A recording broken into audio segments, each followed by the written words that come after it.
It's time to retool the offense. It's time to retool the offense. It's time to retool the offense.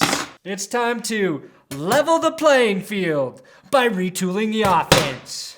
It's time to retool the offense. It's time to find the stud.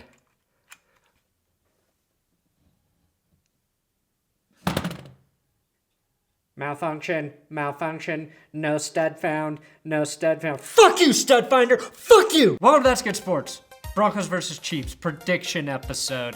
I'm your Broncos cheerleader, Brandon Perna, and today we need a little pep rally. No, we need a big pep rally to show this team some much needed love as they prepare for a tough season-altering road game against the Chiefs.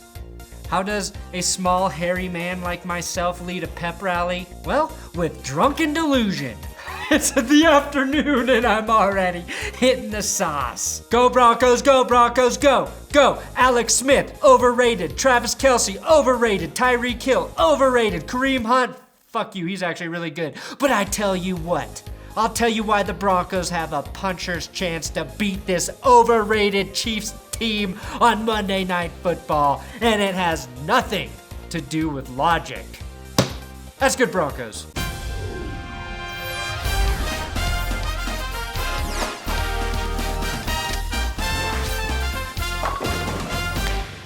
Those are my dad's tools, by the way, and I literally have no idea how they work. This episode is sponsored by SeatGeek. You can download the SeatGeek app with the link in the description. Use my promo code ThatsGood and it will save you $20 off your first ticket purchase. If you want to go to the Chiefs game in Arrowhead because you're a crazy Broncos fan looking for pleasure amongst a sea of red or the worst night of your life, SeatGeek's the place to get your football tickets. They rank their ticket prices. You can preview your seats before you buy it. Promo code That's Good. Let's do the review. Look, I'm not gonna do the normal preview.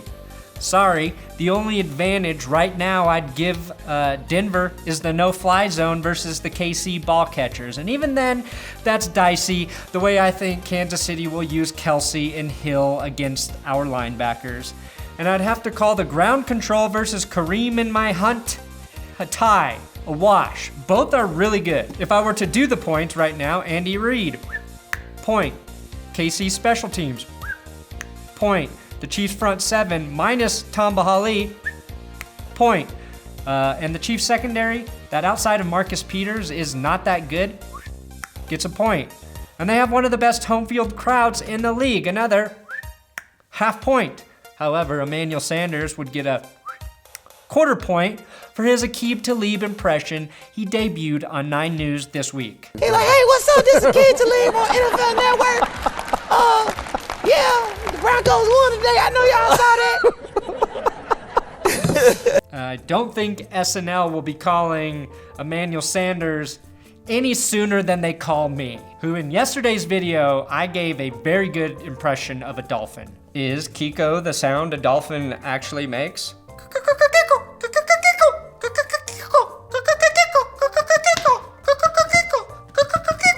So here's the question. If the Broncos are so outmatched, how do they win this game? What are the 3 keys to victory? Well, first of all, we don't do keys here at That's Good Sports. It's the 3 iron cocks to victory. First iron cock to victory, figure out how to stop or slow down Justin Houston and Dee Ford or whoever the hell is coming off the edges.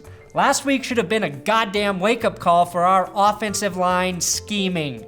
Put in an extra lineman or have Virgil Green blocking on one side every down. I don't care if there's one less receiving target. Simeon doesn't need 4 options in the fucking passing game right now.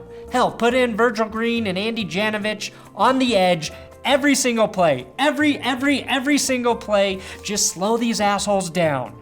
That's the first iron cock to victory. Second iron cock to victory, run the football. That should be the offense's strength this year. Every win this season goes like this. CJ rushes for 81, CJ rushes for 118, CJ rushes for 95, and complimenting him is Jamaal Charles with 40, 46, and 33 yards in those games. Get over 100 yards on the ground with your backs, and the Broncos' chances of winning skyrocket. Also, if Jamaal Charles isn't a huge part of the game plan in his return to Kansas City, then I will be very disappointed. Like a parent who just discovered their only gay son is actually straight. That's what I did to my parents, and they never recovered. The third iron cock to victory is turnovers. Now, I'm not knocking the defense. Turnovers are a weird thing in the NFL. Right now, if the team they are facing gets a lead, all they do is sit back and play it safe. They do not attack the no-fly zone. They do not turn it over. I believe the offense can contribute to getting turnovers by scoring first, forcing the Chiefs to take chances. But even then, Alex Smith has thrown 0 picks this season. In fact, he's only had a passer rating under 100 once this year. His average QB rating is like 120.5. It only took him 12 years to get this good, so I think Simeon deserves 12 years as well. Fair is fair, guys. Now, the Chiefs running back, Kareem in my cunt, fumbled once this season, and it was on his first carry. So this KC team knows how to protect the ball. If any defense can change that narrative, it's the Broncos. Pekka, Wolf, Gotses, one of those run-stuffing beasts should strip a ball away from Hunt. Miller, Barrett, and the return of Shane Ray, a Missouri native, can definitely get to Alex Smith and strip sack the ball away from him. The defense was great, and it just got a little better. Now, the Chiefs' weakness is their secondary and their offensive line. And I said 3 iron cocks, but actually the 4th iron cock is not Simeon torching that secondary like Derek Carr and Amari Cooper did last week. It's the Broncos defense taking the ball away from a dangerous offense. If Denver wins, it's because they protect the ball, run the ball, and force at least 2 turnovers. There is a caveat. The Chiefs play more man coverage than any other defense in the league. Trevor Siemian has had the most success against man coverage, so maybe he finds a way to throw for, 368 yards, 3 touchdowns, and 0 interceptions like he did last year when the Chiefs' defense was even better. Another important note is the Chiefs linebacker, Derek Johnson, has been excellent in pass coverage. So if you want CJ, Jamal, or your tight ends involved in the passing game, throw in whatever direction Johnson is not, which is Reggie Ragland. Or as I call him, Reggie that time of the month. Now this may sound crazy. That's not crazy, that's mind-blowing. That's crazy. This may sound crazy.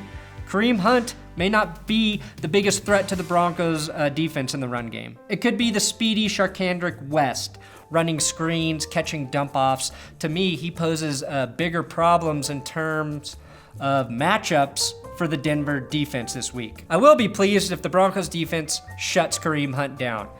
He's on track, I think, to finish the season with like 85 broken tackles or missed tackles.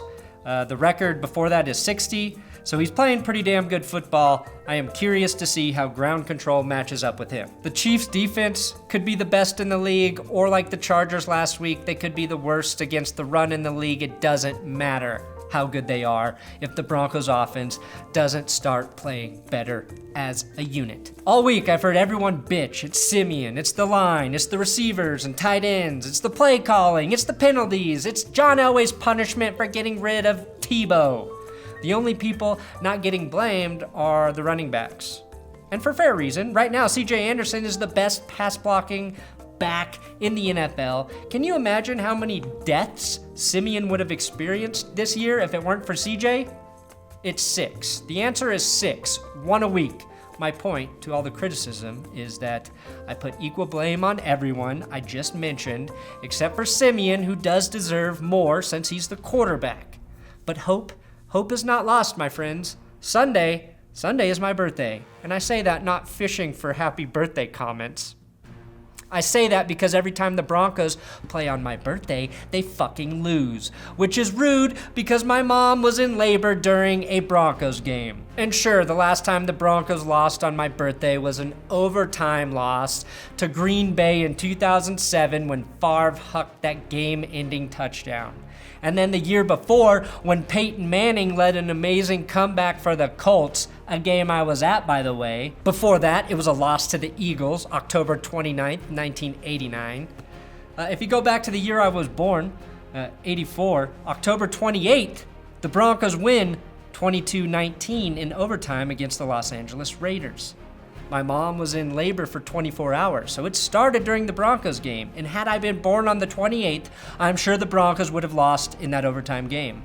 They went on that season to finish 13-3, which was first place in the AFC West. It was Elway's second year. Who is in their second year as a starter? Trevor fucking Siemian. Guess what else happened in 1984? The Broncos were shut out by the Bears week 2, 27-0. But then beat the Chiefs 21-0. Ooh, weird similarities. So I predict the Broncos go into Arrowhead and win 21-0. Probably not, maybe like 16-13. But they get a win. That's the correlation.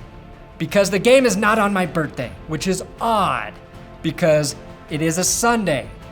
Almost all NFL games are being played October 29th this year, except the Broncos on Monday Night Football. You are welcome, Broncos fans, for my existence. This team is about to win 10 straight games and then sadly lose in the first round of the playoffs to the Steelers, just like in 1984. Also, my brother-in-law Mike will be at the game. Every time he travels to Arrowhead, the Broncos have won. He's 3-0 there, and I expect that to continue. And that's all I can do for you, Denver. That is all I can do for the Broncos this week. John Elway, I'm putting my heart on the line for you, man. Trevor Siemian, I'm giving you all I got.